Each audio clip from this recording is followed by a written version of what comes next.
अस्सलाम वालेकुम। Organisation of commerce and management में हम आपको मालूम है तहफ़्फ़ुज़ सारिफ़ ये चैप्टर पढ़ रहे हैं। तहफ़्फ़ुज़ यानी हिफाजत, सारिफ़ यानी कंज्यूमर यानी जो इस्तेमाल करता है। अब हमको ये देखना है कि तहफ़्फ़ुज़ सारिफ़ के ज़राए क्या है, वो कौन से चैनल्स हैं जिनके ज़रिए हम सारिफ़िन की हिफाजत कर सकते हैं।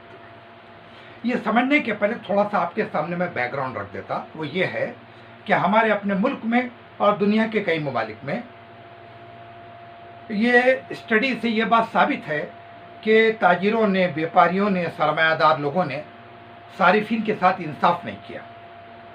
नाप तोल में कमी, मिलावट, कीमत ज़्यादा लगाना, ज़ख़ीरा अंदोज़ी, ये वो कंप्लेंट है जो दुनिया के कई ममालिक में है सिवाय तरक्की याफ्ता ममालिक के। अब ये कंप्लेंट को शुरू में तो ईजी लिया गया, लेकिन जैसे ही लोगों में तालीमी शऊर आया, उनको अपने हुकूक़ का अंदाज़ा लगा और सारिफ को ये एहसास हुआ कि जब मैं कोई चीज़ की कीमत पूरी दे रहा हूँ तो ऐसी सिचुएशन में मैं मिलावट को कैसे बर्दाश्त करूँ, नाप तोल में कमी को कैसे बर्दाश्त करूँ, ज़ख़ीरा अंदोज़ी को कैसे बर्दाश्त करूँ, मैं इन चीज़ों के ख़िलाफ़ आवाज़ उठाऊँगा। अब ये शऊर लोगों में आना शुरू। तो सारिफ को ऐसी धोखाधही से बचाने के लिए कौन कौन से चैनल्स है? तो पहला चैनल क्या है? लोक अदालत। लोक अदालत क्या है साहब? ये ऐसी अदालत है कि जिसमें मुसालहत बोले तो कंप्रोमाइज़ के ज़रिए, तनाज़ात बोले तो झगड़ों को ख़त्म किया जाता, कंप्रोमाइज़ कराया जाता है इसके अंदर। आम अदालतों में क्या है? फैसले सबूत की बुनियाद पर और दलील के बुनियाद पर दिए जाते। एक आदमी दलील की बुनियाद पर अगर बेखुसूर है तो उसको छूट जाना चाहिए, लेकिन यहाँ पर स्टाइल अलग है। लोक अदालत में पार्टीज को बिठाया जाता और इस बात के लिए उनको एग्री किया जाता कि वो लोग कंप्रोमाइज़ कर ले, मफाहमत कर ले। क्यों ऐसा है? इसलिए कि मुल्क की अदालतों में पहले ही मुकदमात बहुत ज़्यादा है, तो लोक अदालत वगैरह के ज़रिए आम अदालतों के या डिस्ट्रिक्ट फोरम के या ग्राहक मंच के लोड को कम किया जाता। तो लोक अदालत बोलती है, आपने क्या बोलना, यहाँ पर मुसालहत के ज़रिए, मुसालहत बोलो तो कंप्रोमाइज़, तनाज़ात बोले तो झगड़ों को ख़त्म किया जाता। मान लीजिए एक आदमी है, उन्होंने किसी होटल से खाना खाया और खाना खाने के बाद उसका सेहत ख़राब होगी। उन्होंने दवाखाने में उसको 5,000 रुपये लग गए। उन्होंने होटल वाले पे क्लेम कर दिया 5,000 रुपये। होटल वाला देने को तैयार नहीं है और वो जो सारिफ है उन्हें लिए बगैर छोड़ने को तैयार नहीं। तो ये दोनों पार्टीज़ को लोक अदालत में बुलाया जाता, किसको? होटल वाले को भी और सारिफ को भी, और एक दरमियान का हल निकाला जाता जिसको हम क्या बोलते हैं, मुसालहत, और तनाज़ात को ख़त्म किया जाता। बात लोग बोलते हैं कि साहब फिर इनका जो डिसीजन रहता लोक अदालत का, उसकी कानूनी हैसियत है क्या? बिल्कुल उसकी कानूनी हैसियत है, ये बात याद रखो आप। लोक अदालत अगर ये डिसीजन देती है कि कंप्रोमाइज़ के बाद ये बात तय हुई तो दोनों भी पार्टीज़ को वो मानना पड़ेगा। यानी उनका डिसीजन को माने तो माने, नहीं माने तो भी चलता, ऐसा नहीं, बल्कि मानना ही पड़ेगा, वरना लोक अदालत की कोई वैल्यू नहीं रहेगी। और उसके साथ साथ आप याद रखिए कि लोक अदालत का एहतमाम कौन लोग करते हैं? बैंक वाले करते, बीमा कंपनियां करते, रेलवे के लोग भी करते। किसी आदमी ने मान लीजिए कि किसी स्टेशन से ट्रेन एक 5-10 मिनट पहले चली गई, एक आदमी का उसमें टिकट बुक था, उसकी ट्रेन छूट गई और उसको जहाँ पर जाना था वहाँ पर उसका कोई काम छूट गया, कोई मीटिंग अटेंड करना था, उसकी वजह से लॉस हुआ। उन्होंने रेलवे के ऊपर केस ठोक दिया। तो ऐसे जो मुकदमात होते हैं उनको कह के जरिए हल किया जाता, लोक अदालत। हम क्या पढ़ रहे? तहफ़्फ़ुज़ सारिफ के ज़राए में पहला है लोक अदालत, ठीक है। उसके बाद नेक्स्ट मफाद आम्मा की दरख्वास्त। देखिए मफाद आम्मा की दरख्वास्त में क्या होता कि एक आदमी जो कि पार्टी नहीं है उन्हें अदालत में एक दरख्वास्त दे देता, जिसको बोलते हैं पब्लिक इंटरेस्ट के तहत देना। उन्हें बोलता मैं पार्टी नहीं हूँ साहब, लेकिन मैं ये देख रहा हूँ कि ये पार्टी के साथ ज़्यादती हो रही, वो पार्टी से मेरा कोई ताल्लुक़ नहीं है, लेकिन वो पार्टी भी मुल्क का बाशिंदा है, मैं भी मुल्क का बाशिंदा हूँ, लिहाजा मैं मुल्क के किसी बाशिंदे के साथ होने वाली ज़्यादती को बर्दाश्त नहीं कर सकता। ओके, तो ऐसी सिचुएशन में क्या होता? अदालत के अंदर एक दरख्वास्त दी जाती है एक आम आदमी के ज़रिए। मिसाल के तौर पर आपको एक बात बोलता हूँ, कोविड की वजह से दवाखाने, प्राइवेट दवाखाने वाले अगर बहुत ज़्यादा पैसे वसूल कर, जिसकी कंप्लेंट है आप देख रहे, 8-8, 10-10 लाख रुपए वसूल कर। اب ایک آدمی دواخانہ گیا، اس کا بل 8 لاکھ بنا، انہیں نکل گیا، اس کی اطلاع کسی تھرڈ پرسن کو ملی، وہ آدمی بیمار نہیں ہے تھرڈ پرسن، لیکن انہیں عدالت میں جا کے مفاد عامہ کے تحت درخواست دے سکتا کہ صاحب دیکھیے میں ایک ملک کا باشندہ ہونے کے ناطے ملک کے دوسرے باشندے سے 8-10 لاکھ روپے لے کے کووڈ کا علاج جو کارپوریٹ ہاسپٹل والے کر رہے، میں اس کو پسند نہیں کرتا، عدالت سے میں درخواست کرتا ہوں کہ ایسے ہاسپٹل کو تنبیہ کی جائے، بلکہ ان کے پاس سے پیسے لے کے پیشنٹ کو واپس کیا جائے۔ ان کو آپ یہ نہیں بول سکتے کہ صاحب آپ کو خود کو تو نہیں ہوا، وہ کسی دوسرے کو ہوا ایسا بل زیادہ لگنے کا معاملہ، انہوں تو نہیں صاحب مفاد عامہ کے تحت میں یہ کام کر سکتا ہوں۔ تو مفاد عامہ کے تحت آپ ڈائریکٹ ہائی کورٹ یا سپریم کورٹ تک بھی جا سکتے، یہ بول کے کہ صاحب بھلے مجھے نہیں والے کہ ملک کے ABXY ایسے لوگوں کو یہ نقصان ہوا اور آپ اس پر روک لگائیے۔ میں نے ابھی آپ کو کووڈ اور کارپوریٹ ہاسپٹل والی مثال دیا، ٹھیک ہے؟ تو اس کے ذریعے بھی آپ کیا کر سکتے ہیں؟ اس کے ذریعے بھی کسی صارف کو اگر دھوکہ دیا جا رہا تو آپ اس دھوکہ دہی سے روک سکتے ہو۔ جیسے مثال کے طور پر ایک آدمی یہاں ہاسپٹل گیا، وہاں پر اس کی سرجری کی گئی، آپریشن کیا گیا، وہ آپریشن کے اندر لاپرواہی کی گئی، الٹا وہ آدمی کی صحت خراب ہوئی، انہیں دوسرے دواخانے میں جا کے پھر وہ لاپرواہی کی وجہ سے جو صحت کو نقصان پہنچا تھا علاج کرایا، اس میں اس کو 3 لاکھ روپے لگ گئے۔ اب سوال یہ پیدا ہوتا کہ غلطی کس کی ہے؟ پہلے ہاسپٹل کی۔ یہ پیشنٹ جا کے مفاد عامہ کی درخواست نہیں دے رہا، بلکہ ایک تھرڈ پرسن جا کے درخواست دے رہا کہ صاحب یہ فلانے ہاسپٹل میں ہم کا آدمی گیا تھا، اس کو ایسا ہوا۔ تو آپ ایسا ہائی کورٹ اور سپریم کورٹ تک بھی جا سکتے ہیں۔ ہمارا صارف بھی کیا ہے؟ پیشنٹ بھی ہو سکتا ہے ہمارا صارف، ہوٹل میں کھانا کھا کے نکلنے والا بھی ہو سکتا ہے ہمارا صارف ریلوے کا مسافری بھی ہو سکتا، وہ صارف یعنی استعمال کرنے والا، وہ کوئی بھی چیز استعمال کیا ہوگا، ایسے آدمی کی طرف سے کوئی بھی شخص مفاد عامہ کی درخواست پبلک انٹرسٹ کا اپلیکیشن دے سکتا ہے۔ جن ہت یاچیکا بولتے ہیں اس کو مراٹھی میں، اوکے؟ چلیے صاحب یہ بھی ایک ہو گیا۔ صارف کو اس کے ذریعے بھی آپ کیا کر سکتے ہیں؟ تحفظ بولو تو حفاظت فراہم کرو۔ بھائی عدالتیں اگر قصوروار تاجر کو سزا دیں گی تو آٹومیٹک صارف کی حفاظت ہو رہی نہیں ہو رہی؟ آپ غور کیجیے۔ نیکسٹ، صارفین کے لیے فورم، یہ بہت طاقتور ذریعہ ہے۔ ہمارے ملک میں جب صارف کو کوئی نقصان پہنچتا تو اس کے لیے عام عدالتوں میں اس کو جانے کی ضرورت نہیں، اور عام عدالتوں میں مقدمات ہے بھی بہت زیادہ۔ عام عدالتیں وہ تو کون سی جہاں پر مرڈر کے، چوری کے، پراپرٹی کے کیسز چلتے ہیں، جیسا اپنے نادر میں شیواجی نگر کے پاس ہے ضلع پریشد بلڈنگ کے اپوزٹ، اس عدالت میں صارف کو جانے کی ضرورت نہیں، بلکہ صارفین کے مقدمات جس عدالت میں جاتے اس کو مراٹھی میں بولتے گراہک منچ، انگلش میں بولتے ڈسٹرکٹ فورم، اردو میں بھی بولتے ضلع فورم۔ اگر 1 کروڑ تک آپ کی شکایت ہے تو آپ کہاں پہ جائیں گے؟ ضلع فورم۔ ہر ضلع میں ایک صارف کی عدالت ہے تھی، اس میں آپ جا کے 1 کروڑ تک کا کلیم کر سکتے کہ صاحب 1 کروڑ سے مطلب 1 کروڑ تک سے مطلب 50 لاکھ کا، 60 لاکھ کا، 90 لاکھ کا، 1 کروڑ تک آپ کسی بیوپاری سے اگر آپ کو شکایت ہے کہ اس کی وجہ سے آپ کو 70 لاکھ روپے کا نقصان ہو گیا، انہیں مال دیا 70 لاکھ کا اور آپ کو نقصان ہو گیا، یعنی 1 کروڑ سے تک ہے نا یہ، تو آپ سیدھا نادر کے ضلع فورم میں جا کے اس کے خلاف کمپلین کر سکتے ہیں۔ ایک بات میں نے آپ کو اس سے پہلے بھی بولا تھا، وہ یاد رکھو، صارف کے لیے بہت ضروری ہے اپنے تحفظ کے واسطے کہ جو چیز آپ خرید رہے، چاہے وہ کپڑا ہو، چاہے وہ کرانہ ہو، چاہے وہ دوا ہو، آپ رسید ضرور لینا۔ ہم عام طور پر رسید کو بیکار چیز سمجھتے نہیں، رسید ایک ہماری ڈھال ہے جس کی بنیاد پر ہم دھوکہ دینے والے تاجر کو ایسی عدالتوں میں لا کے سزا دلوا سکتے اور اپنے آپ کو تحفظ فراہم کر سکتے، ٹھیک ہے؟ تو ہم آپ کو بتلا رہے تھے 1 کروڑ تک اگر آپ کی شکایت ہو تو ضلع فورم میں چلے جائیں گے، اوکے؟ ہر ڈسٹرکٹ میں گورنمنٹ آف انڈیا نے ضلع فورم بولے تو گراہک منچ بولے تو صارفین کے لیے عدالت قائم کری۔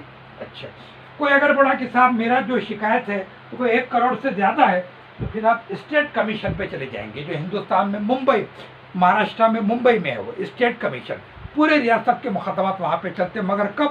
جب کہ آپ کا کلیم 1 کروڑ سے زیادہ اور 10 کروڑ تک ہونا چاہیے۔ نہیں آپ کا کلیم، کوئی بولے گا میرا کلیم 10 کروڑ سے زیادہ ہے، سب 11 کروڑ ہے، تو پھر نیشنل کمیشن جو کہ دہلی میں ہے وہ عدالت میں آپ کو جا کے مقدمہ فائل کرنا پڑے گا۔ تو میں لکھتا تو اسٹیٹ کمیشن کہاں پر ہے صاحب؟ ممبئی میں، جہاں پر 1 करोड़ से ज़्यादा और 10 करोड़ तक मुकदमा कबूल किया जाता। नेशनल कमीशन कहाँ पर है साहब? दिल्ली में है। यहाँ पर आपका मुकदमा कब जाएगा? जबकि 10 करोड़ से ज़्यादा है। मैं इसको अंडरलाइन कर देता, ये मेन बात है।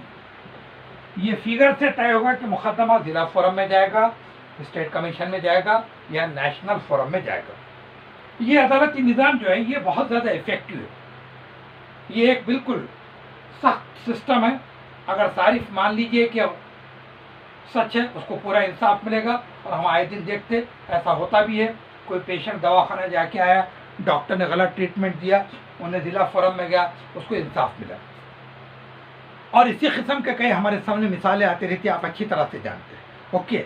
या फिर किसी शख्स ने सोना खरीदा, उसको धोखा दिया गया, उसमें मिलावट थी, उन्हें रसीद लिया था, उन्हें सीधा सीधा मुकदमा ठोक दिया। तो ये जिला फोरम 1 करोड़ तक, स्टेट कमीशन जो मुंबई में है 1 करोड़ से ज़्यादा 10 करोड़ तक, 10 करोड़ से ज़्यादा है तो नेशनल कमीशन जो दिल्ली में। इनको ये असल में अदालतें हैं, लेकिन इनका नाम ऐसा रखा गया, जिला फोरम, वो तो ग्रेट मंच, स्टेट कमीशन और नेशनल कमीशन जो कि दिल्ली में है। हम लोग तहफ़्फ़ुज़ सारिफ के ज़राए पढ़ रहे हैं, है ना। मैंने आपको पिछले पीरियड में 3 ज़राए बता दिया था, वो district forum, state commission, national commission, यहाँ तक हो गया। अब चौथा जो ज़रिया है जिसके ज़रिए हम तहफ़्फ़ुज़ फराहम कर रहे हैं, हिफाजत कर रहे हैं सारिफ की, मैं और एक बार बता दूँ, हमारा सारिफ मुख्तलिफ़ किस्म की धोखाधड़ी के जद में आता है। नापतोल में कमी, मिलावट, ज़ख़ीरा अंदोज़ी, इस किस्म के कई ऐसे फ्रॉड है जो हम जिसके तजुर्बे से वो गुजरता।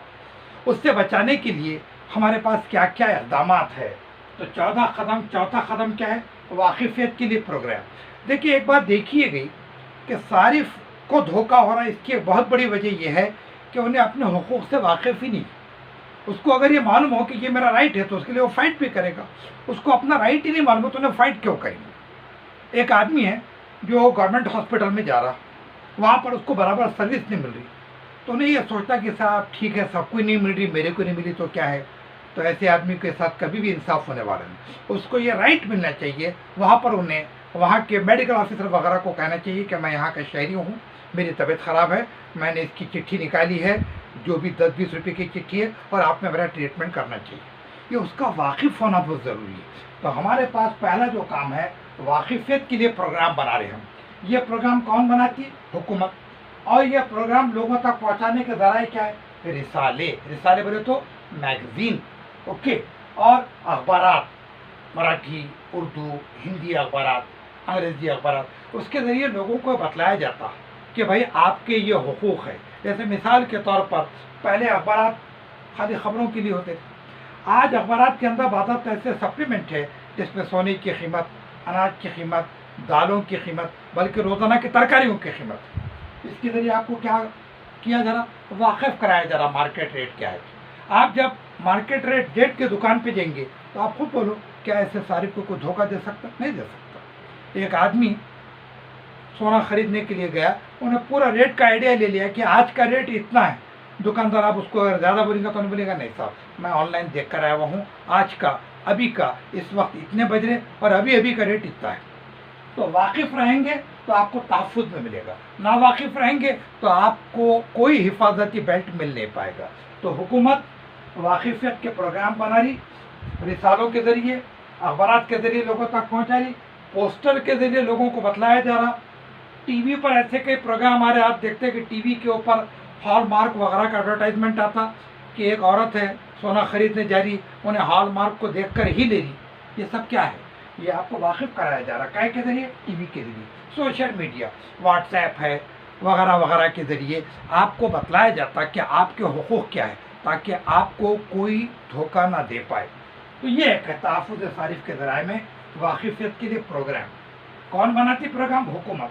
और ये चैनल के ज़रिए लोगों तक पहुँचाती, यानी लोगों को जानकारी में इजाफा करती। नेक्स्ट है सारिफिन की तंजीम।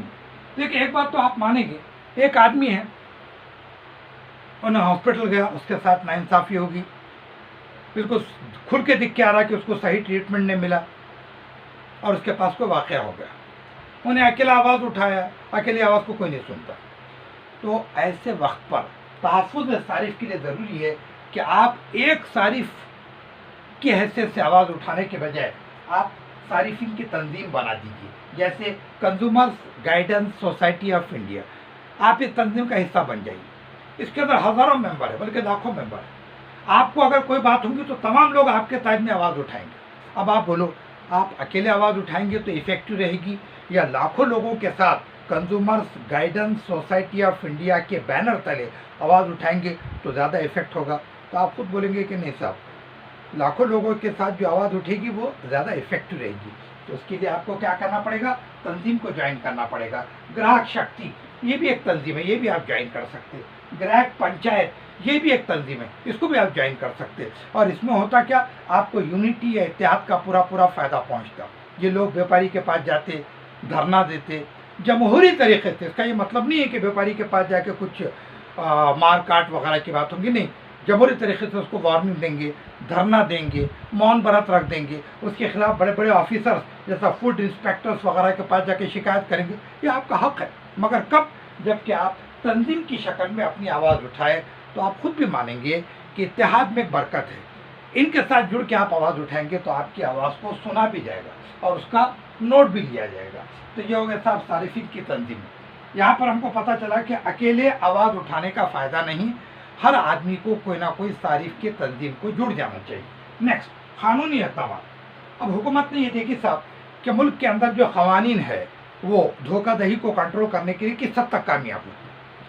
یونائٹڈ نیشنز آرگنائزیشن نے ہمارے ملک کو ایک خاکہ بنا کے دیا تھا کہ بھئی آپ کے ملک میں آپ ایسا کیجیے.